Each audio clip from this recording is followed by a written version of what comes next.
Buenos días a todos.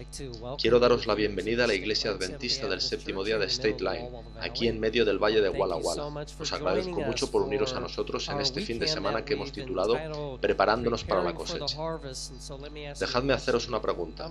¿Cuántos de vosotros deseáis de todo corazón, con la ayuda de Dios y de Cristo, la ayuda del Espíritu Santo, prepararos para la pronta cosecha? Vosotros y yo vamos a ser parte de esa cosecha, si permitimos que Dios obre en nuestras vidas. Esta mañana, para nuestro tiempo de escuela sabática, el pastor Larry Kirkpatrick, de la iglesia de Deer Park, de la conferencia Upper Columbia, está con nosotros y nuestro estudio se titula Pecado original y preguntas sobre doctrina. Así que tendremos un buen estudio de escuela sabática. Y quiero recordaros que si tuvieseis preguntas que quisierais entregar,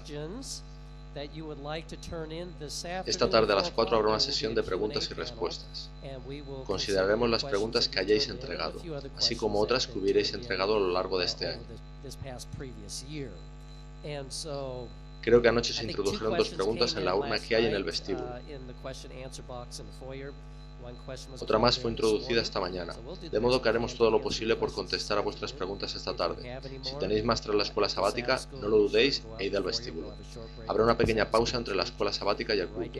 Anotad vuestras cuestiones y haremos todo lo posible por contestarlas. De nuevo, gracias por venir. Gracias también a aquellos que nos están viendo online. Deseamos para vosotros las mayores bendiciones de Dios al uniros a nuestro estudio.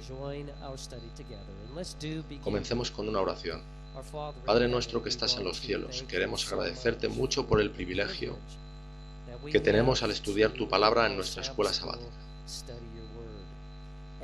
Dado que trataremos este importante asunto sobre el pecado original y preguntas sobre doctrina, te pedimos que estés aquí entre nosotros, que hables a través del pastor Larry Kirkpatrick, y te rogamos que todo lo que aquí se diga sea para tu gloria, tu honor y tu exaltación. Te lo pedimos en el nombre de Jesús. Amén.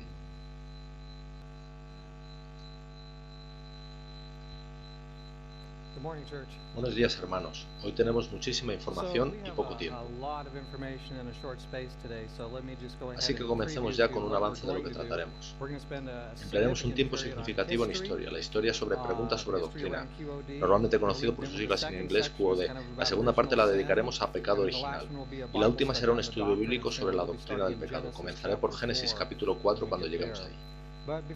Pero antes de comenzar, quiero adelantarme y contaros algo sobre las conclusiones, para después continuar. Dejadme mostraros primero las fuentes. Si queréis estudiar sobre preguntas sobre doctrina, una de vuestras mejores fuentes será precisamente el libro Preguntas sobre doctrina.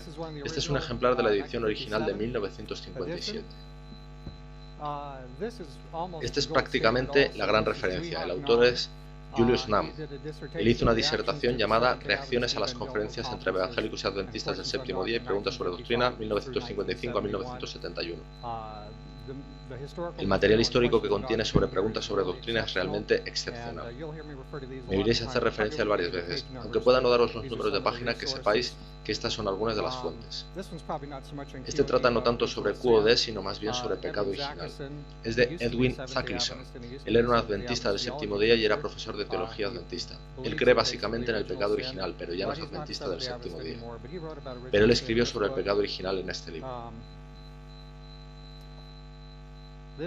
Esta es la versión reeditada de Preguntas sobre Doctrina, que salió con 60 o 70 páginas adicionales de notas. George Knight la editó, y esa nueva sección de 60 o 70 páginas con sus anotaciones hace de ella un buen recurso. Hay otro que no tengo conmigo, A Fork in the Road, llamado Bifurcación en castellano, de Herbert Douglas, que fue realmente comenzado en este folleto que tenemos algunos de los aquí presentes, Opportunity of the Century, la oportunidad del siglo. Herbert Douglas lo escribió y luego lo expandió a Fork in the Road, de modo que en una única editorial, creo que Remnant Publications, podéis conseguir A Fork in the Road, pero también estos pequeños folletos. Estas son algunas de las fuentes y estaré refiriéndome a ellas, aunque probablemente no cite siempre los números de las páginas por la escasez de tiempo. Ahora, lo que es interesante de todo esto es que algunas personas creen que preguntas sobre doctrina es un gran misterio. ¿Qué sucedió? Suena muy confuso. Lo que vamos a hacer esta mañana es básicamente, en manera resumida, contar la historia de preguntas sobre doctrina. La historia tiene un comienzo, tiene una trama y tiene un fin. La de QOD no es una historia de la que no sepamos aún su final. Conocemos su final y voy a contaros la historia completa a grandes rasgos. Una lección que podemos sacar, y no lo hemos hecho aún, es cómo los elegidos, incluso los elegidos, pueden ser engañados cuando confían en el brazo de la carne. Porque no lo insinúo, sino que creo que esto es lo que sucedió en este episodio de QOD. Otra lección. Este es realmente un caso de estudio de autoengaño, es un caso de estudio del laodiceanismo. Y no tenemos que esperar al futuro para ver ejemplos del laodiceanismo. Hay multitud de ejemplos en el pasado y este es uno de ellos. Y también podemos conocer la historia y podemos obtener provecho de sus advertencias. Pasamos ya a nuestra historia. Quisiera ahora que me acompañaseis en un viaje a los años 1950, en QOD y en el asunto del pecado original y qué enseña la Biblia al respecto. Escuchad esta cita, está en nuestras creencias fundamentales actuales. Esta declaración se votó en 1980 y es un extracto de la creencia número 7, la naturaleza del hombre. Esto es lo que creemos. Cuando nuestros primeros padres desobedecieron a Dios, negaron su dependencia de Él y cayeron de su elevada posición ante Dios. La imagen de Dios en ellos se desfiguró y se volvieron mortales. Sus descendientes participan de esa naturaleza caída y de sus consecuencias. Nacen con debilidades y tendencias hacia el mal. Volveremos a estas palabras al finalizar nuestro estudio esta mañana. Nacen con debilidades y tendencias hacia el mal. Eso es muy importante para comprender lo que los adventistas enseñan y no enseñan acerca del pecado y de la naturaleza del hombre. Ahora retrocedamos en el tiempo. ¿Cuánto tiempo hace ahora? Han pasado alrededor de 61 años desde 1957. Iremos incluso más atrás, hasta 1955. En 1955 tuvo lugar la primera de 18 reuniones entre adventistas del séptimo día y un grupo de evangélicos que se citó con nuestra gente. El resultado de estas reuniones fue este libro, Los adventistas del séptimo día contestan a preguntas sobre doctrina, conocido usualmente desde entonces como Preguntas sobre Doctrina o QOD por sus siglas en inglés. Está mayoritariamente considerado como la publicación más divisiva en la historia adventista. Está aquí sentado al lado mío. Walter Martin era un prometedor investigador evangélico especializado en sectas y estaba trabajando en un nuevo libro sobre los adventistas. En su investigación, Martin contactó con líderes adventistas con ciertas preguntas. En el lado adventista estaba Leroy Froom. Él vio estas consultas como una oportunidad para tratar de sacar a la iglesia adventista del séptimo día de esa categoría tan terrible, secta, en la que nadie quiere estar. Así se organizaron reuniones presenciales. La primera reunión tuvo lugar del 8 al 10 de marzo de 1955. Tuvo lugar en la sede central de la Conferencia General. Los adventistas que acudieron a estas reuniones fueron T.E. Unruh, presidente de conferencia, Walter E. Reed, secretario de campo de la Conferencia General, Leroy Froom, a quien describiría como investigador, historiador, profesor de seminario y con una personalidad beligerante. De la Asociación Ministerial de la Conferencia General acudió un evangelista, Roy Alan Anderson, que también estuvo implicado en estas reuniones. Estos fueron los del lado adventista. Por el lado evangélico, los colaboradores de Martin fueron Donald Grey Barnhouse, ministro presbiteriano y editor de la revista Eternity, y George E. Cannon, profesor de teología del Nuevo Testamento especializado en lenguas bíblicas. Así que en esta primera reunión, el profesor Cannon y Walter Martin se juntaron con Froom y nuestro grupo adventista. La reunión comenzó con Martin haciendo una serie de incisivas e incluso sesgadas preguntas. Lo que más preocupaba a Martin y Cannon, comenta Nam en el libro que os presenté hace un minuto, eran las enseñanzas adventistas en relación a la deidad y naturaleza de Cristo. Muchas de las preguntas más incisivas de Martin eran sobre qué clase de humanidad tomó Jesús. Una vez que Martin había lanzado su primera batería de preguntas, los adventistas respondieron con declaraciones escritas muy cuidadosamente preparadas, y los evangélicos quedaron realmente sorprendidos, pues las respuestas no eran lo que esperaban, de modo que ambas partes quedaron satisfechas. Acordaron que pasarían a formato escrito sus preguntas y respuestas durante estos 3 días. Entonces, los adventistas dieron a Martin y Cannon una serie de libros para sustentar lo expuesto en su primera tanda de respuestas. Una vez con los libros, los evangélicos fueron a otra sala, y Froome y los adventistas aprovecharon para deliberar en su sala.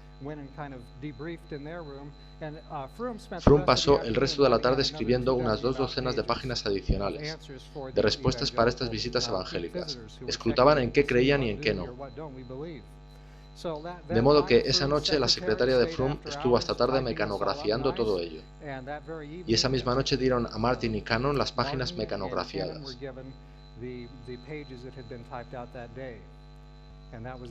Y ese fue el fin del primer día de reuniones. Eso fue el 8 de marzo. Permitidme aquí daros una extensa cita del libro de NAM sobre lo que sucedió el 9 de marzo. Cuando las dos partes regresaron al edificio de la Conferencia General el día siguiente, 9 de marzo, Martin hizo un anuncio dramático que impactó a los asistentes adventistas y cambió para siempre la naturaleza de la relación entre adventistas y evangélicos. Él y Cannon habían revisado los documentos que les fueron dados y que reflejaban las discusiones mantenidas el día anterior hasta las 2 de la madrugada. Como resultado, ellos habían concluido que habían estado equivocados en sus pasadas valoraciones sobre el adventismo del séptimo día. Aquí está lo que dijo Martin. Bien, no esperábamos que las cosas resultasen de este modo. Ahora estamos dispuestos a decir, qué generoso por su parte, perdonen la interrupción. Ahora estamos preparados para decir, vosotros amigos no sois herejes como pensábamos, sino hermanos redimidos en Cristo.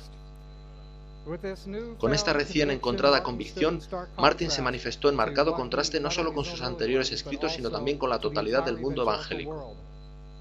Él dejó claro que ahora creía que los adventistas que pensaran como sus contrapartes en la reunión eran verdaderamente cristianos nacidos de nuevo y sus hermanos en Cristo, y entonces en un dramático gesto extendió su mano en señal de camaradería.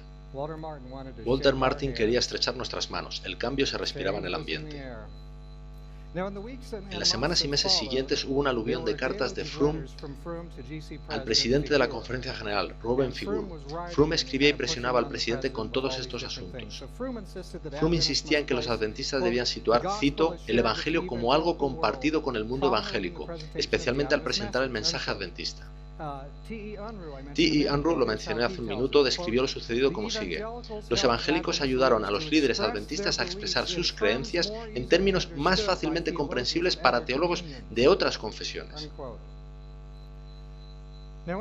En sus cartas, Froome insinuaba, cito de nuevo, que muchos líderes adventistas sostenían la idea de una naturaleza pecaminosa de Cristo sin comprender todas sus implicaciones, y que esto se debía al hecho de querer enfatizar el pensamiento teológico y a falta de experiencia en la comunicación con otros cristianos.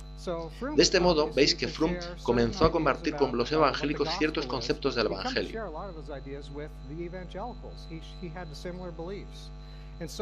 Y así Froome aceptó que Jesús no pudo tener una humanidad como la posterior a la caída, que la expiación tuvo que completarse en la cruz y que la naturaleza humana caída equivale en sí misma a culpabilidad.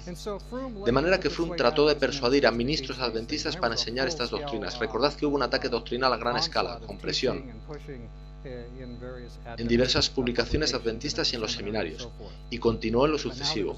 Pero aquí llegamos al gran problema, pues podéis ver que, teológicamente, el asunto se les había ido de las manos a estos adventistas. Froome fue un notable historiador, y creo que no hay nadie que cuestione eso, pero en términos de teología sistemática, estos líderes adventistas fueron realmente superados.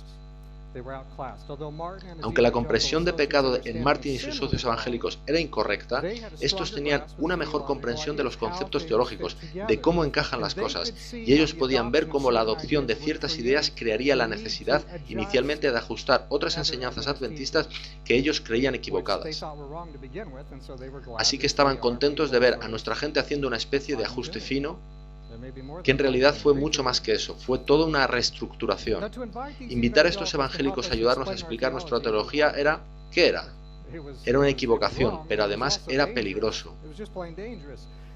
La Iglesia Adventista pagaría un precio muy alto por su exceso de confianza. Froome, Red y Anderson eran la nueva guardia, pero tuvieron demasiadas ganas de agradar y no estuvieron suficientemente firmes desde el punto de vista teológico, por lo que fallaron en esta prueba. Entretanto, el teólogo sistemático más sólido de la Iglesia, y puede que hayáis escuchado anteriormente su nombre, Emil Andreasen, acababa de jubilarse. Fue muy intencionado como el grupo de Froome le mantuvo al margen del asunto, y también quisieron mantener al margen a F.D. Nicole. Decían que era demasiado cortante y que por ello no podían implicarle en esas reuniones, así que al mantener a estas personas al margen, la nueva guardia estaba allanando su camino. Por cierto, algunas personas han descrito a Andreasen como una especie de cascarrabias, digamos un pastor adventista gruñón. Bueno, ¿sabéis cuáles son realmente los hechos? Andreasen había empleado su vida avanzando la obra de la Iglesia Adventista del Séptimo Día. Él había servido como pastor, pero no solo como pastor. Él había sido presidente de universidad, había sido presidente de conferencia. Él se había convertido en el autor adventista más ampliamente reconocido de su era. En la última década de su vida profesional, él estuvo sirviendo como secretario de campo de la Conferencia General. Andreasen fue el escritor adventista más brillante en temas como el sábado y la expiación. Review and Herald había publicado su libro sobre Hebreos en 1948. Fue una novedad en ese momento. El libro de Hebreos de Andreasen es de los años 1950, pero fue en 1948 la primera vez que vio la luz. Cuando era más joven, incluso habló con Ellen White. Veis que Andreasen fue una especie de puente entre distintas eras de la obra adventista. Pero en los años 1950 comenzamos un nuevo y turbulento periodo, y nuestro más sólido pensador teológico fue dejado al margen. Bien, las reuniones con los evangélicos fueron la gestación del libro QOD. QOD no es malo en su totalidad, no es negativo en su totalidad, su redacción es fluida, ensambla una enormidad de fuentes históricas, su enfoque es positivo y algunas partes de él se utilizan en la docencia adventista. Y sin embargo continúa siendo el más virulento intento de modificar la doctrina adventista que haya existido nunca. Ni siquiera la obra de Desmond Ford creo que iguale lo que ha sido intentado o deseado con preguntas sobre doctrina. Cambios drásticos se incitaron con QOD. Hay tres áreas que destacan. Estas tres áreas son la expiación, la naturaleza de Cristo y la doctrina del pecado. En lo que a la expiación se refiere, preguntas sobre doctrina presentaba lo que probablemente llamaríamos una visión sesgada de la expiación. En este pequeño folleto que tengo de Herbert Douglas, él escribió lo siguiente: el énfasis general en las respuestas de QOD gravitan innecesariamente en torno a la cruz, lo que minimiza el igualmente esencial papel de Cristo en el santuario celestial. Incluso aunque ello haya podido no ser intencionado, decía él, Andreasen estaba preocupado por el evangelio limitado al calvinismo, que centraba la expiación de Cristo fundamentalmente en la cruz. Él temía que el enfoque adventista dual de la expiación de Cristo en la cruz y en el santuario celestial estaba siendo silenciado. ¿Eran fundados los temores de Andreasen? Es algo que os podéis preguntar. Quizá estaba simplemente llamando la atención o quizá era simplemente inmovilista. Bien, Donald Grey Barnhouse, lo mencioné hace un rato, participó en las reuniones que tuvieron lugar en 1956. Respondió a una carta de R.A. Grieve, quien había sido relegado del ministerio en Australia. Yo supongo que eso quiere decir que lo despidieron o al menos que él dimitió. Pero esto es lo que Barnhouse escribió a Grieve. Toda la doctrina del santuario y el juicio investigador han experimentado en la teología adventista una reestructuración y reinterpretación en los últimos años. Y en el nuevo libro, refiriéndose a QOD. Estas reinterpretaciones son abiertamente evidentes, decía él refiriéndose a QOD. En su libro de 1965, El reino de las sectas, Walter Martin escribió esto: el adventismo de 1965 es diferente y no en pocos aspectos al adventismo de 1845, y debido a ese cambio es natural la necesidad de reevaluación. Y más adelante en el mismo libro, en la página 365, Walter Martin escribió: en los últimos años, sin embargo, ha habido un definido movimiento hacia una más explícita declaración de la creencia y principios de la fe cristiana y los activos de la teología cristiana. En resumen, clarificación y redefinición han sido las características de los movimientos teológicos adventistas del séptimo día recientes. Walter Martin escribe ahí clarificación y redefinición entre comillas. Y la razón por la que lo escribió así lo vemos en lo que escribió en otro lugar: que la comprensión adventista original de la expiación, cito, ha sido repudiada por la denominación adventista del séptimo día. Él dijo: los actuales escritos adventistas enseñan que la expiación fue completada en la cruz. Eso es lo que decía Walter Martin en 1965 tras todos los acontecimientos anteriores. Lo interesante es que si leéis a los autores de QOD, ellos tienen una versión de los hechos completamente diferente. Nosotros no estábamos escribiendo nuevas doctrinas o cambiando nuestras enseñanzas. Simplemente estábamos reafirmándolas para que la gente las entienda bien. Así que hay dos historias sobre QOD. Nada nuevo, todo igual que siempre, y la otra versión de los evangélicos, que los adventistas habían cambiado parte de su esencia y estaban viniendo al redil. Dos historias diferentes. El resultado fue que la mayoría de los adventistas no se percataron de los cambios, en tanto que los evangélicos sí lo hicieron y se congratulaban. Bien, pasemos a otro asunto. En QOD la posición lógica de que Jesús tomó la naturaleza de Adán tras la caída fue cambiada a haber tomado la naturaleza de Adán antes de la caída. De modo que mencioné tres cambios principales en QOD: la expiación, la naturaleza de Cristo y la doctrina del pecado. Vayamos ahora con la naturaleza de Cristo. Citaremos aquí de nuevo a Herbert Douglas.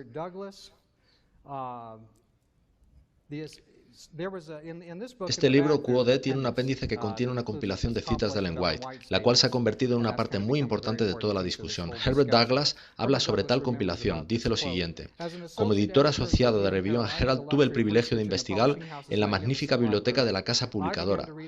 Comencé a leer el contexto de cada una de las citas de QOD, las cuales parecen manipuladas por alguien que trata de resaltar un determinado punto de vista. Una por una traje estas citas a Kenneth H. Wood, editor en jefe, y contemplamos con asombro algunas marcadamente aisladas de su contexto. Esta colección de citas forzadas se ha convertido desde entonces en el arsenal de profesores, pastores y autores que se basaban en tal colección para su comprensión de la naturaleza humana de Cristo sin tener en cuenta la foto completa. Y eso es lo que dice Herbert Douglas sobre la naturaleza de Cristo en QOD. Pero hay un tercer asunto que mencionamos desde QOD intentó cambiar las doctrinas adventistas, y es la doctrina del pecado. El anglicano Geoffrey Paxton, autor del libro El zarandeo del adventismo, escribió que la idea de pecado original había estado, cito, casi completamente ausente en los anteriores años del adventismo previos a 1955. Esa es la página 99 de su libro El zarandeo del adventismo, hablando sobre el pasado adventista, pero él dijo que el nuevo interés en los asuntos expuestos por QOD era lo que él llamó un, cito, avance soteriológico de los años 1960. Aclaro que la soteriología es la doctrina de la salvación. Así que él dijo, esta es una cita interesante en el libro de Geoffrey Paxton, página 94, preguntas sobre doctrinas viró hacia el catolicismo con C minúscula de los reformadores. Interesante. Hablaremos quizás sobre esto si hay oportunidad en el debate de hoy. Pero ahí tenemos cambios en lo relacionado al pecado original.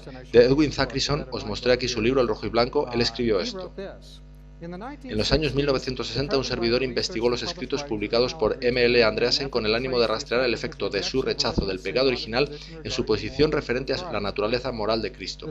El estudio indicaba que había una correlación directa entre sus propias conclusiones y que su objeción a la declaración adventista de 1957 en QOD sobre la naturaleza de Cristo viene de una reticencia a considerar el pecado más allá de su verdadera naturaleza. Eso es lo que dijo Zachrison, que ahora creo que ya no es adventista del séptimo día. La comprensión sobre el pecado de Zachrison era errada, pero él vio clara la diferencia entre esos dos enfoques, el evangélico y el que había sido el adventista. En la edición de este libro rojo y blanco que os mostré, el libro de Zachrison, él escribió esto acerca del pecado original. No siendo supuestamente parte de la singularidad adventista esta idea del pecado original, toca virtualmente todas las áreas de su pensamiento teológico. Muy interesante. Echar un vistazo a QOD era la confirmación de estos flirteos con el pecado original. Los autores de QOD deseaban introducir el pecado original. Vemos algunas evidencias diseminadas por el texto, además de la cita que os acabo de dar. En la página 383 de QOD, hablando de Jesús, los autores de QOD escriben esto: aunque nacido en la carne, él era sin embargo Dios, y estaba exento de las pasiones y contaminaciones heredadas que corrompen a los descendientes naturales de Adán. Él era sin pecado no solo en su conducta exterior, sino también en su naturaleza misma. Esa es una cita de QOD. Ved que los autores asumen aquí que hay pecado en nuestra misma naturaleza. Y cuidadosamente, ¿qué hacen ellos? Eximen de ello a Jesús. Pero pensad en lo que esto conlleva, que no nos pase desapercibido. Ellos eximen a Jesús de nuestra misma naturaleza. En otras palabras, están diciendo que Cristo tuvo una naturaleza diferente de la de los cristianos, de la naturaleza de los que son seguidores de Cristo, para los que Él es ejemplo y sustituto. El pecado original queda también implícito en QOD en las páginas 22 y 23 con esta declaración categórica. En común con los cristianos conservadores de los credos protestantes históricos, nosotros creemos en, y ahí hay una lista de creencias, y dentro de esa lista se dice lo siguiente: que el hombre fue creado sin pecado, pero debido a su subsecuente caída, entró en, ahora escuchad, un estado de alienación y depravación. Ahora fijaos que la alienación y la depravación humana son aquí definidas como una condición del ser humano, lo cual es realmente otra forma de la falsa doctrina del pecado original. Contrastad esta idea con esta diferente exposición de Ellen White. La cita es de En los lugares celestiales, página 195. En nuestro actual estado caído, todo lo que se necesita es entregar la mente y el carácter a sus tendencias naturales. En el mundo natural dejad un campo abandonado y lo veréis cubrirse de espinas y cardos. Pero para que rinda los preciosos granos o las hermosas flores, hay que poner cuidado y labor incesantes. Así que Ellen White recalca que descender a una situación de depravación y alienación se produce ¿cómo? ¿Por naturaleza o por elección? Ellen White nos dice ahí que es por elección. Nosotros elegimos el camino a seguir al entregar, dijo ella, la mente y el carácter a sus tendencias naturales. Así que no nacemos culpables, no nacemos alienados, sino que nacemos dañados y muy dispuestos a escuchar los susurros que nos invitan a producir la alienación. Ellen White lo llama estado caído, no lo llama estado de alienación. En el ejemplo que ella nos da, el campo es limpiado y preparado para producir mucho grano. El cultivo del grano o de las flores necesita de energía, necesita algún esfuerzo. Pero ¿recordáis lo que nos dice la Biblia? Jesús alumbra a todo hombre, Juan capítulo 1. Él alumbra a todo hombre. Jesús de alguna manera limpia el campo. Y sin embargo, abandonados a sí mismos, ¿qué podrán hacer los humanos caídos? Nosotros producimos la alienación por nuestras elecciones, verdaderamente lo hacemos.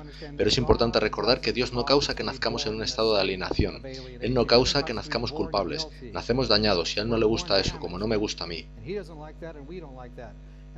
Y el Evangelio es para restaurarnos de ese extraordinario daño.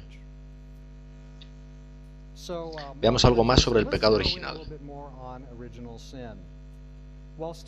Cuando estudiaba en el Loma Linda Heritage Center encontré parte de un borrador de QOD previo a su publicación. Lo tenéis en el folleto que se os repartió. Lo he marcado de alguna manera para que se entienda mejor. De modo que esto es lo que finalmente se convertiría, páginas 46 y 47, en QOD. Y en vuestro folleto veréis las dos líneas. Lo que está en negrita es lo que fue cambiado en las diferentes secciones. La línea A corresponde al borrador previo a la publicación. La línea B corresponde a la versión publicada, lo que finalmente se convirtió en QOD. Así que veamos esto rápidamente. La expresión pecado original aparece varias veces, lo podéis ver en vuestro folleto. Podéis recordar este pasaje de la Biblia, Romanos 5:12. Esto es lo que dice. Por tanto, como el pecado entró en el mundo por un hombre y por el pecado la muerte, así la muerte pasó a todos los hombres por cuanto todos pecaron. Romanos 5:12. Fijaos que el pecado entró en el mundo por un hombre, Adán. La muerte vino con el pecado y todos los hombres comenzaron a morir. Ahora, ¿por qué comenzó a morir toda la gente? Bien, es porque todos pecaron en Adán. ¿Alguien está en desacuerdo? ¿Qué dice el pasaje? El pasaje no dice que todos los hombres pecaron en Adán. Lo que dice es por cuanto todos los hombres pecaron. Así que este borrador de preguntas sobre doctrina, comentando sobre Romanos 5:12, incluyó en el texto principal esta interesante cita de nada menos que Martín Lutero. Esto es lo que habían puesto de Martín Lutero. Esto iba a figurar en preguntas sobre doctrina. Este pecado que portamos como hijos suyos y del que de alguna manera somos culpables, puesto que Adán transfiere a todos, junto con su naturaleza, su pecado. ¿Escuchasteis eso? ¿Entendisteis eso? Amo a Lutero, pero este es un punto en que hemos de decir retrocede, hermano Lutero. Cuando QOD fue finalmente publicado, la expresión pecado original fue cambiada, podéis verlo en el borrador, a pecado de Adán. Solamente un cambio editorial sin importancia, pero sacamos esa expresión tóxica, pecado original. La cita de Lutero fue eliminada completamente, habían llegado algunos comentarios al borrador, y no todos habían sido positivos. Por ejemplo, Raymond Cottrell había escrito: esta es mi primera noticia de que los adventistas creen en el pecado original, al menos según la definición teológica de la palabra. Ahora una pregunta para vosotros. ¿Los cambios editoriales hechos antes de la publicación evidenciaban un cambio en la comprensión teológica de los autores de QOD? Yo no lo creo. Pensad en esto. Si ellos hubieran abandonado la idea del pecado original, ¿por qué revisaron y reinterpretaron tan desesperadamente las enseñanzas adventistas sobre la humanidad de Jesús? Sin pecado original no hay necesidad teológica de proteger la humanidad de Jesús de culpa, pero una vez se añade el dogma del pecado original, se debe hacer todo esfuerzo para proteger a Jesús de la culpa natural en el nacimiento. Y estad seguros, en QOD se hace todo esfuerzo. Pero el asunto de la naturaleza humana de Cristo no es sino un dominó teológico. Y esto es un asunto muy importante y quiero hablaros de ello. Una vez levantado este dogma acerca de Jesús, tenemos una nueva alteración. A Jesús le veíamos como ejemplo y sustituto, pero ahora su rol de ejemplo se reduce. Y la razón es que se alega que su humanidad no es realmente como la nuestra. Es en realidad muy diferente a la nuestra. Y de este modo hay un cambio en la comprensión de la obra de Cristo en el proceso de expiación. Jesús se convierte ahora fundamentalmente en nuestro sustituto. ¿Os suena familiar a veces, incluso hoy en día, que oímos la idea de Jesús como sustituto, pero no es comúnmente presentado como ejemplo? Dios, santificando y perdonando, es cambiado a casi exclusivamente una labor de perdón. ¿Por qué? Bien, es porque la obediencia a la ley de Dios resulta imposible. Porque supuestamente tenemos una culpa humana ininterrumpida, porque nacemos con pecado original. Y es por eso que la otra doctrina ha de desaparecer. No podemos verdaderamente obedecer. Y por cierto, yo diría que haciendo eso, se desviste a la Iglesia Adventista del séptimo día del plan de Dios. Conocéis Apocalipsis 14:12. Aquí están los que guardan los mandamientos de Dios y la fe de Jesús. Si esto es verdad, no podemos decir aquello. Tenemos aquí un problema que podéis ver. Todas estas piezas están interrelacionadas. En las notas introducidas en la reedición del QOD del Heritage Library, George Knight admitió que QOD presentó erróneamente las enseñanzas adventistas sobre la naturaleza de Cristo, pero él continuó pretendiendo que en el asunto de la expiación M.L. Andresen y los autores de QOD defendían prácticamente lo mismo. Pero ¿sabéis que cuando se mira estos textos sobre la expiación y la naturaleza de Cristo, notasteis que encajan si se los mira en conjunto, que están muy estrechamente entrelazados? Todos los textos principales del Nuevo Testamento que tocan la humanidad de Jesús están conectados de manera precisa con la expiación. Estas doctrinas, humanidad de Jesús, expiación y pecado original, están engranadas. Los autores de QOD tenían realmente que modificar satisfactoriamente las tres. Si no quedaban las tres bien ancladas en la nueva dirección, el lote completo sería inestable, posiblemente no pegaría. Así que, ¿hay una modificación completa de la doctrina adventista en el libro Preguntas sobre Doctrina? La respuesta es que no, no es completa. Ellos no cambiaron todo, algunos cambios no fueron totalmente culminados. Pero ¿cómo podría realmente haber sido de otro modo? Pensad en ello. Los líderes adventistas más veteranos tenían que dar su visto bueno para que el libro avanzase y fuese publicado. Su aprobación era necesaria, de modo que no hubieran podido darla si el cambio era demasiado radical. Ahora bien, no queda claro hasta qué punto otros líderes adventistas del momento entendieron las implicaciones de la publicación, los cambios que había en esta publicación. Pero conocemos algunas de las consecuencias que llegaron después. ¿Sabéis qué? Incluso aunque la mayoría de los implicados en esto hubieran sido movidos por una especie de inocencia, nada de esto hace a QOD menos perverso. Sí, usaré la palabra perverso. Muchos sostenían que la Biblia enseña el pecado original, pero la historia muestra que esto es realmente un desarrollo postbíblico, que viene de entre los siglos II al IV después de Cristo. Y el núcleo de esta falsa doctrina es que los humanos caídos nacemos culpables. Nacemos de tal manera que en esencia somos pecado y que pecamos irremediablemente. Por así decirlo, nacemos básicamente condenados o culpables. Y así, si eso es verdad, de nuevo tenemos el problema.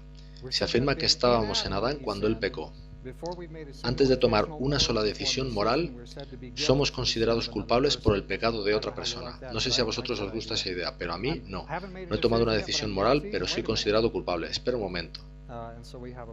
Así que tenemos ahí un problema. Ahora escuchad, una vez introducida la doctrina del pecado original, se hace necesario proteger la humanidad de Jesús de tener la misma naturaleza que otros hombres. Por eso los católicos lo han creído así. Y eso es por lo que cuando nace un bebé, ¿qué hacen con él? Derecho al agua para un rápido bautismo, para solucionar el problema del pecado original. Y ves que cuando Walter Martin se aproximó a la Iglesia Adventista, él tenía una comprensión de las cosas muy parecida a esta. Y él estaba dispuesto a clasificar nuestra Iglesia dentro de la categoría de secta. La Iglesia Adventista del Séptimo Día sería considerada una secta a menos que demostrásemos de alguna manera que no creíamos en lo que creíamos. Y no podíamos demostrárselo, pero Froome y compañía se las arreglaron para demostrárselo. Yo afirmo que todo esto niega la plenitud de la humanidad de Jesús. Bien, hemos inspeccionado la historia. Hagamos ahora un rápido estudio de las Escrituras. Vimos que el pecado original es una doctrina errónea. ¿Qué enseña la Biblia sobre pecado? Abrid vuestras Biblias en Génesis 4:7. Caín y Abel ofrecen sus ofrendas. Dios acepta la de Abel, pero rechaza la de Caín. Caín se enfada mucho. Dios ruega a Caín que haga lo correcto. Dios aconseja a Caín. Mirad en Génesis 4, versículos 6 y 7. Dios aconseja a Caín y he aquí lo que dice. El pecado está a la puerta y a ti será su deseo, pero tú te enseñorearás de él. Estoy usando la versión NASB, Nueva Biblia Estándar Americana. Probablemente tendréis un texto similar en la King James u otras traducciones. Fijaos lo que tenemos aquí. Caín en una encrucijada. Estás a punto de pecar, dice Dios. El pecado es visto aquí por Dios como un depredador, es peligroso, está a punto de abalanzarse. Ahora, ¿cuál es la expectativa divina? ¿Qué espera Dios incluso para un hombre caído como Caín? Tú te enseñorearás de él, tú debes vencerlo. El deseo de matar a su hermano estaba creciendo en Caín y Dios apelaba a él a resistir. Pero conocemos la respuesta, ¿verdad? ¿Qué sucede después? Él se levantó, fue enseñoreado por la tentación y Caín asesinó a su hermano. Pero quiero que os deis cuenta de este punto en la Biblia. Caín y Abel eran hijos dañados, nacidos de padres dañados. Adán y Eva habían pecado, Caín había crecido fuera del jardín. Pero fijaos en este punto, la expectativa de Dios incluso para hombres y mujeres caídos era que ellos vencieran, no por sí mismos, sino en el poder, fortaleza y ayuda de Dios. Con el poder del Espíritu Santo ellos pueden ejercer autocontrol. Caín no lo hizo, tú y yo necesitamos hacerlo. Los creyentes somos llamados a vencer. Vayamos a Deuteronomio 24:16. Es un texto en la Biblia para darnos una descripción de pecado. Deuteronomio 24:16, otro texto esencial. Asíos fuertemente a él. Los padres no morirán por los hijos, ni los hijos por los padres. Cada uno morirá por su pecado. Podéis ver que culpa y castigo vienen por el pecado personal.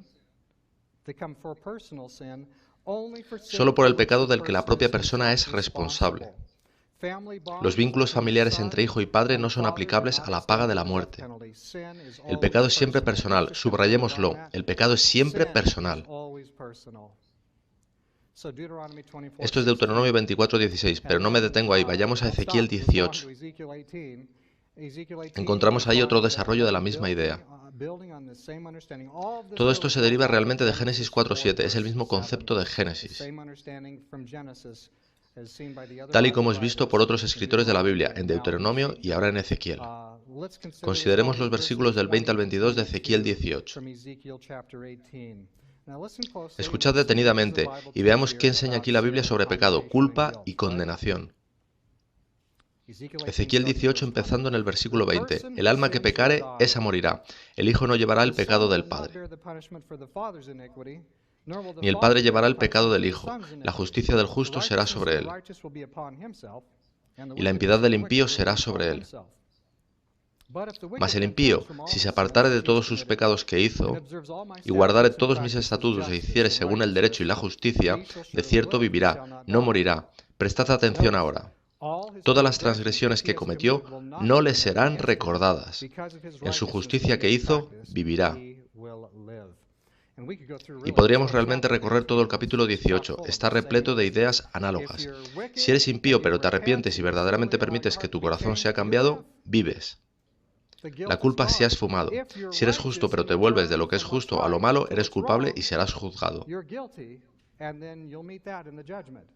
¿Veis? En Ezequiel 18 el profeta está desarrollando conceptos previos, porque él es inspirado por el mismo espíritu que inspiró Génesis 4. Así que, en definitiva, ahí en Ezequiel hay una completa separación entre pecado y naturaleza con que nacemos. Alabado sea el Señor. La culpabilidad es atribuida en función de la elección personal. Prosigamos. Id ahora, por favor, al Salmo 51. En el siglo IV después de Cristo, un versículo del Salmo 51 sería utilizado como el principal texto del Antiguo Testamento para sustentar el concepto de pecado original. El concepto bíblico de pecado enraizado en Génesis 4 sería ahora ampliamente olvidado y se presentaría como cierta una interpretación de Salmos 51.5. Escuchemos Salmos 51.5. La Biblia dice ahí: He aquí, en maldad he sido formado y en pecado me concibió mi madre. Se interpreta aquí que David nació en pecado. Se afirma que él y nosotros nacemos culpables. Ya incluso en el momento de nuestra concepción estamos en pecado. Ahora, sabéis que muchas veces se habla de los conservadores. Algunos dicen, los adventistas conservadores utilizan textos probatorios aislados de su contexto para probar sus tesis. Lo que resulta interesante es que cuando lleguéis a este texto, ¿qué descubrís? Si miramos a todo el resto del Salmo 51, vamos a encontrar que la gente que lo interpreta de este otro modo están realmente utilizando el versículo 5 de manera aislada para probar su interpretación, porque veamos qué más dice el Salmo. El escritor inspirado ha de ser consistente consigo mismo. ¿Qué dice David en otras partes del Salmo? ¿Enseña el Salmo el pecado original? No, el Salmo contradice completamente la idea del pecado original. Mirad en el versículo 1, Salmos 51.1, el pecado puede ser completamente quitado. ¿Veis eso en el versículo 1? El creyente puede ser lavado completamente, versículo 2, limpiado de pecado. El pecador puede ser purificado, limpiado y lavado y dejado, en el versículo 7, como dice, más blanco que la nieve. Dice David en el versículo 9 que Dios puede borrar todas mis iniquidades. ¿Cuántas veces más necesita decirse? Sin embargo, se dice más veces. Él puede tener un corazón limpio, creado por Dios. Eso es lo que quiere David y Dios puede dárselo. Ved que algunos dicen, básicamente debido a la mancha original, a la culpa original, que Dios realmente no puede dar eso. Hemos de esperar para ello. Yo creo que nosotros podemos tenerlo ahora mismo a través del poder de Jesús, ahora mismo. Qué enfáticas son estas citas, fijaos en ellas en el Salmo 51. No simplemente me laves, sino lávame completamente, no simplemente me blanquees, sino hazme más blanco que la nieve. Y no simplemente borres mis iniquidades, sino borra todas mis iniquidades. ¿Puede Dios hacer eso? Yo creo en la palabra de Dios. Dios puede hacer eso. Algunos dicen, bien, creo también que Dios puede hacer eso. Simplemente que lo hará cuando tengamos nuevos cuerpos. Pero no dice eso aquí. David lo estaba pidiendo cuando ciertamente lo necesitaba. Entonces, ¿qué quiere decir su frase sacada de contexto? He aquí, en maldad he sido formado y en pecado me concibió mi madre. ¿Está hablando quizá de pecado en su madre? Es una posibilidad. ¿Es un pasaje en que David revisa su vida entera y simplemente ve sus fallos de la manera más oscura? Podría ser. O quizá está David hablando de manera más general de haber nacido en una situación caída. Ved que todos nacimos fuera del jardín, ¿verdad? Todos nacimos de padres que ejercieron su libre albedrío y rebelión contra Dios. Formamos parte de un entorno impactado por el pecado. Todos aquí estamos en peligro de ser matados cuando el conductor bebido traspasa la línea discontinua en medio de la carretera. O quizás si vas a la playa podrías pisar una jeringuilla infectada con hepatitis C y finalmente morir por la enfermedad contraída. No contrajiste la hepatitis C por ser un drogadicto, sino por vivir en un mundo caído y peligroso. Me pregunto si algo de esto podría ser a lo que se refiere nuestro texto. Sufrimos las consecuencias habituales en nuestro mundo desordenado, pero solo nos hacemos culpables cuando elegimos pecar. Vayamos ahora al Nuevo Testamento, y esta será más bien una sección amplia. Romanos capítulo 3. Comenzaremos tratando de resumir Romanos 3 del 9 al 20. Así que Pablo es nuestro hombre, y sin embargo ni una sola vez en esos versículos hay quien dice que Pablo enseña aquí que todos nacimos culpables, que confirma el pecado original. Pero ni una sola vez cita Pablo en estos versículos nada del Salmo 51.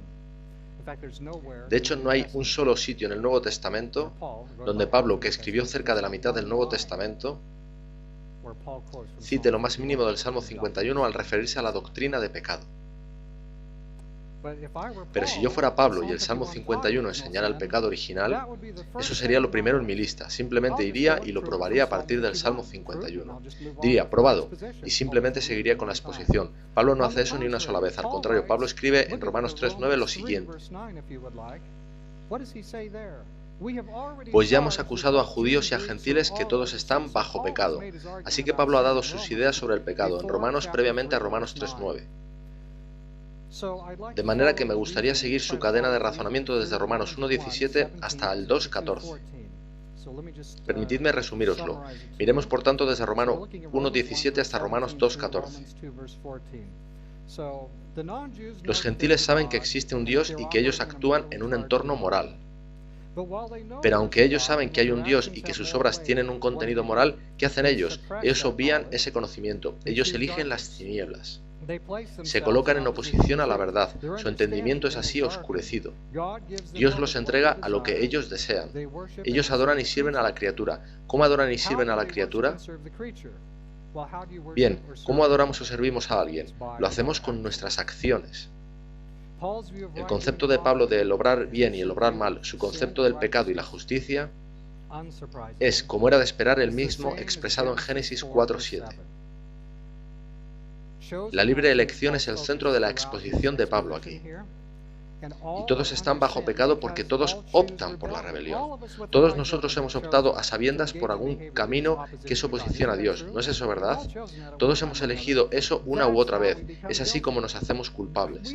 No necesitamos ninguna ayuda de Adán, lo hacemos muy bien por nosotros mismos. Hay quien dice que aquí, en Romanos 3, Dios está en realidad ampliando nuestra concepción de pecado, dando una nueva revelación y mostrándonos un entendimiento más profundo sobre qué es pecado. Yo no lo creo así, porque si os fijáis en el texto, hay alrededor de media docena de pasajes en que Pablo introduce citas, casi todas ellas del libro de los Salmos. Si las buscáis y estudiáis en su posición y contexto original, veréis que no quieren dar esa idea. Por ejemplo, en Romanos 3:10 comienza citando el Salmo 14. Habla del necio y del malvado que lucha contra el pueblo de Dios. El pueblo de Dios cree que hay un Dios y en la última parte del Salmo se habla de cómo el pueblo de Dios es rescatado. ¿Veis? No es que todo el pueblo de Dios sea malvado, sino que en Salmos 14 Dios tiene algunos justos en la mezcla. Hay quien dice, esto enseña que todos son culpables, nadie cree en Dios. Pero no es eso lo que dice el Salmo 14, leedlo por vosotros mismos. Pablo cita también el Salmo 5. Contrastando a los arrogantes y malvados con aquellos que se refugian en Dios. ¿Hay gente que se refugia en Dios? El Salmo dice que sí. De modo que no todos son malvados, no todos se alejan de Dios, no todos andan en ese camino. Cita también el Salmo 140, donde se pregunta si Dios librará al justo del malvado. Bien, resulta obvio que hay malvados en la escena, pero ¿qué vemos también? Obviamente hay también justos en ella, por lo tanto existen personas justas. Y si estudiáis Salmos 10, Salmos 59 y Salmos 36, que son los otros textos que Pablo cita aquí, ¿qué encontraréis? Ni uno solo de estos pasajes enseña en su contexto original que todos los hombres nazcan pecadores. ¿Cómo encajamos entonces todo esto? Todas las personas están ciertamente bajo pecado. ¿Estamos todos de acuerdo? Querría que así fuese. Pero no porque hayamos nacido pecadores, sino porque todos, en algún momento, voluntariamente participamos en las mismas actitudes de maldad y rebelión contra Dios, que se describen en estos pasajes. Así es como sucede. Las personas no nacen eligiendo pecar, sino dispuestas a elegir pecar. Ojalá no hubiera nacido tan dispuesto a elegir pecar. Pero todos nacimos y nacemos así, y así todos nos acabamos haciendo culpables.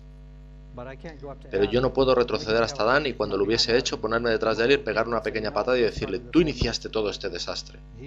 Él tuvo su parte en tal desastre, es cierto, pero soy yo quien me hice culpable. El siguiente texto en nuestro estudio es Romanos 5:12. Es otro pasaje importante utilizado para apoyar la doctrina del pecado original. Agustín, obispo de Hipona, popularizó esta interpretación. Él enseñó que todos los hombres pecaron. Y eso es lo que dice Romanos 5:12, que todos los hombres pecaron en Adán. Pero la historia de cómo surgió esa interpretación es realmente muy sencilla. Agustín trabajaba a partir del latín. En el griego bíblico original no dice todos los hombres pecaron en Adán. Lo que dice es todos los hombres pecaron. Agustín cita de la Vulgata y la Vulgata dice todos los hombres pecaron en Adán.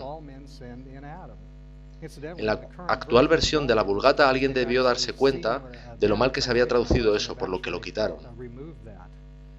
De modo que en la edición actual, puesto que existe una edición actual de la Vulgata, todas las cosas, incluida la Vulgata, se van actualizando, el error ha sido corregido. Porque el argumento era tan bochornoso que incluso ellos lo han quitado de la Vulgata, en la edición de estudio revisada. Entonces, ¿qué quiere decir que todos los hombres pecaron? No es que todos pecamos en Adán, sino que todos elegimos pecar. Ahora, incluso si de algún modo hubiéramos heredado el pecado y culpa de Adán según Romanos 5:12, si vais 6 versículos más adelante a Romanos 5:18, ahí nos dice que estaríamos libres de pecado, porque ahí dice que todos los hombres reciben de Jesús justificación de vida. Romanos 5:12 enseña de manera consistente con todas las escrituras que toda persona elige pecar por sí misma. No nacemos culpables, no somos culpables por el pecado de Adán, somos culpables por nosotros mismos.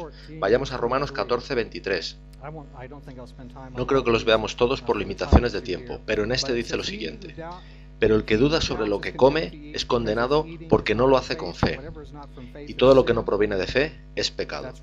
Eso es Romanos 14:23. Cada persona es realmente responsable de vivir la fe que tiene. Es responsable de comportarse en armonía con la fe que tiene. No somos llamados a actuar de acuerdo con la fe de otro creyente. Cualquier cosa que haga una persona y que no proceda de una fidelidad de conciencia al deseo de Dios es una elección de pecado. De modo que nuestras elecciones pueden ser elecciones de fe o bien elecciones de pecado. Todas esas elecciones que no son de fe conllevan culpabilidad. De forma que en cada decisión moral que tomamos la acción correspondiente es de fe o bien de pecado. Yo quiero que todas mis decisiones sean decisiones de fe. Hay quien dice que Efesios 2:3 afirma que somos por naturaleza hijos de ira. Pero si miráis detenidamente veréis que está en tiempo pasado, éramos por naturaleza hijos de ira. Dice además que así erais algunos de vosotros, pero por supuesto los creyentes ya no están más en esa situación. Podemos hablar sobre Efesios 5:6 y Colosenses 3:6. En esos textos se habla de hijos de desobediencia. Pero de nuevo la ira viene sobre los hijos de ¿qué? ¿Sobre los hijos de nacimiento o sobre los hijos de desobediencia? Nos convertimos en hijos de desobediencia al optar por la desobediencia. Pero no nos detendremos ahí. Vayamos a Santiago 1, versículos del 13 al 15. Cuando alguno es tentado, no diga que es tentado de parte de Dios, porque Dios no puede ser tentado por el mal, ni Él tienta a nadie, sino que cada uno es tentado cuando de su propia concupiscencia es atraído y seducido. Entonces la concupiscencia, después que ha concebido, da a luz el pecado, y el pecado, siendo consumado, da a luz la muerte. Ved aquí que en Dios no hay mal y Dios no tienta a nadie. ¿Cómo viene entonces la tentación? La tentación aparece cuando una persona permite centrar sus afectos en algo no permitido. Entonces, seducido por su deseo erróneamente posicionado, en efecto él es tentado por sí mismo. Y así es como realmente actuamos. Somos tentados por nosotros mismos y estamos muy adaptados a ello. Así que seducido por este deseo erróneamente posicionado, eres tentado por ti mismo. Pasas de no pecar a pecar, y todo eso es un proceso. Que nadie diga que es accidental, no se cae accidentalmente en un pozo. Tú eliges y yo elijo. Dios prohíbe. Pecamos cuando elegimos nuestra opción. El pecar es un proceso. Pasar de no pecar a pecar es una sucesión de elecciones. Primero está el deseo. Cuando los deseos equivocados han sido alimentados y se hacen fuertes, el corazón los abraza eligiendo el mal. El abrazo del corazón es realmente el abrazo de un carácter. Y cuando tu corazón abraza ese carácter es cuando realmente has aterrizado en el problema. Eso es haber elegido pecar. Cuando el pecado alcanza su plena maduración, provoca la muerte. El deseo equivocado en sí mismo no es pecado. Hay un proceso de adherirse al deseo equivocado. Si optas por él, si te mantienes jugando con él, es como pegamento que se endurece y entonces uno queda atrapado. Los pensamientos equivocados, sin embargo, pueden rechazarse, podemos optar por otra vía. Hay una pequeña cita de Ellen White que puede alentarnos. Es del Southern Watchman del 19 de febrero de 1907. Ellen White dice esto que yo encuentro tan alentador. Si queremos no cometer pecado, no es eso lo que querríamos, así que ella apunta al blanco. Si queremos no cometer pecado, debemos rehuir sus raíces. Cada emoción, cada deseo debe de estar sujeto a la razón y a la conciencia. Cada pensamiento impío debe ser instantáneamente repelido. Por medio de la fe y la oración todos pueden cumplir los requisitos del Evangelio. Nadie puede ser forzado a transgredir. No importa cuán fuerte sea la tentación, no es excusa para el pecado. Los ojos del Señor están sobre los justos y atentos sus oídos al clamor de ellos. Ella añade esto: clama a Jehová, arrójate indefenso e indigno sobre Jesús y reclama su promesa pura, el Señor escuchará. Él sabe cuán fuertes son las inclinaciones del corazón natural y brindará su ayuda en todo momento de tentación. Los que tienen hambre y sed de justicia serán saciados. Southern Watchman del 19 de febrero de 1907. ¿Qué veis aquí? ¿Qué hemos leído aquí? Que podemos vivir sin pecar.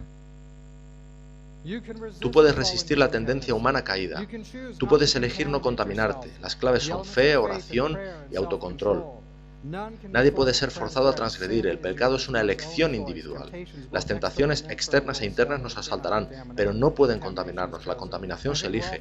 Creo que a todos nos es familiar nuestro siguiente texto, que será el último de hoy. Se trata de 1 Juan 3:4. Ya lo conocéis. Podríamos recitarlo de memoria. El pecado es la transgresión de la ley. De nuevo, el foco es la elección. Y yo creo que 1 Juan 3:4 es realmente un eco de Génesis 4. El pecado es una elección que hacemos. Si tuviéramos tiempo podríamos hablar del sello de Dios y del cierre del tiempo de gracia, pero ir concluyendo. ¿A dónde nos lleva todo lo que hemos estado viendo? Sin los cambios hechos en QOD en lo referente a la doctrina del pecado, nunca se hubieran podido realizar tentativas serias de modificación de posiciones en cuanto a la naturaleza de Cristo y la expiación. Sin embargo, hubo tales tentativas. De modo que, ¿dónde deja eso hoy en día la Iglesia Adventista del Séptimo Día? El libro Preguntas sobre Doctrina introdujo inestabilidad teológica. Podéis ver eso cuando entráis en una librería adventista. Cuando entráis en la tienda y encontráis libros que enseñan teologías contradictorias, podéis entender que la sumisión continúa. La inestabilidad teológica es clara cuando podéis encontrar en la tienda un libro que propugna las enseñanzas de la iglesia emergente y justo al lado tienes un libro de Ellen White llamado El conflicto de los siglos o El deseado de todas las gentes. Y todos estos libros están en el mismo estante o al menos en la misma tienda. Hay inestabilidad teológica. Estos libros no casan entre sí. No obstante, tengo para vosotros buenas noticias. Estas eran malas noticias, pero hay buenas noticias, y son muy buenas noticias. La tendencia natural del adventismo es casar con el testimonio de la Biblia y de los escritos de Ellen White. Esa es la tendencia natural, es así como sucederá. Aunque podamos no apreciar este hecho, o algunos puedan no apreciarlo, debido a esta tendencia natural, la Iglesia se ha reposicionado por sí misma en la comprensión de pecado previa a la publicación de QOD. Las creencias fundamentales de la Iglesia en 2016, escuchad, describen el mismo concepto de pecado que tenían M.L. Andreasen, Ellen White y los pioneros adventistas del Séptimo Día. ¿No es eso interesante? La Declaración de Creencias Fundamentales votada por la sesión de la Conferencia General dejó claro que el grueso de la Iglesia no había asimilado el concepto de pecado de QOD.